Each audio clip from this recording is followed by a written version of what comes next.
Ang galing talaga ni Captain Kitten, no? Sana all, no? May ganyan lakas at malasakit para sa lahat. Grabe, congrats, Freddy. Kami ingay. Kat! Long time no see! Ay, Marty, hello. Basta? Long time no see. Sorry kasi na-busy kami. Pero okay lang kasi tapos naman na yung project namin di ba? Project? Akala ko exam week, sabi ni Philip. Oo, kasi nagkasabay kasi. Pero okay na. Si Mingming, kamusta siya? Hinanap niya ba ako? Oo. Na-miss ka niya. Pagaling na siya. Talaga, buti naman. Marty, kung kailangan nyo ng volunteer para makatulong dun sa mga pets sa klinika, andito lang ako, tutulong ako. Okay. Sige. Teka lang May customer eh.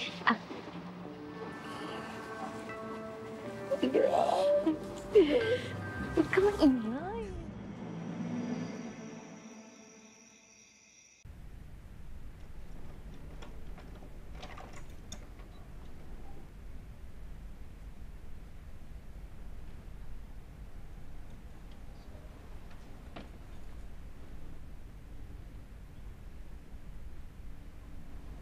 Gabing-gabi na, saan ka galing?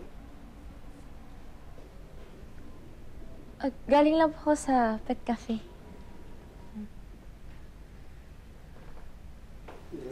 Halika nga.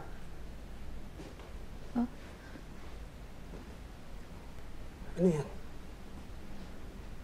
Bakit may pasa ka sa mukha, ha? Saan galing yan?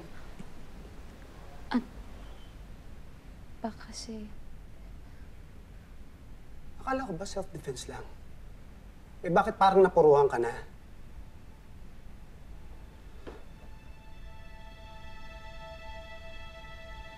Anak, umamin ka nga sa akin. Nakikipag-away ka ba o sumasali ka sa mga ganggang na yan? May dinefend lang naman po ako na kaedad ko po eh. Ayun, nakialam ka na naman. Di ba sinabi ko na sa'yo, tigil-tigilan mo na yung pagtulong-tulong mo na yan? Ikaw yung nasasaktan eh. Nasa na yung promise mo sa akin? Sabi mo, promise aalagaan ko yung sarili ko. Nasa na yung pangako mo na yun? Ha? Alam mo, pag nagkakaganyan ka, naalala ko nanay mo eh. Bakit niyo po ba laging binabanggit si Mama? Iba naman po yung ginawa niya po sa ginagawa ko eh. Kahit na! Kailan ka pa sumasagot sa akin, ha? Sobra ka ng bata ka, ha? Tigil-tigilan mo na yung pagbo-volunteer mo yan. Sinabi ko na, tigil-tigilan mo! Alam mo, kung ganito rin lang, pagtatalunan natin to, mabuti pa, tumigil ka na sa pag-volunteer mo sa pet cafe na yan, ha? Pero pa... Huwag ka na sumagot! Pagkagaling mo ng eskwelahan, umuwi ka ng bahay, ha? Diretso uwi. Wala ka ng ibang pupuntahan. Maliwanag? Pag... Hindi! Maliwanag?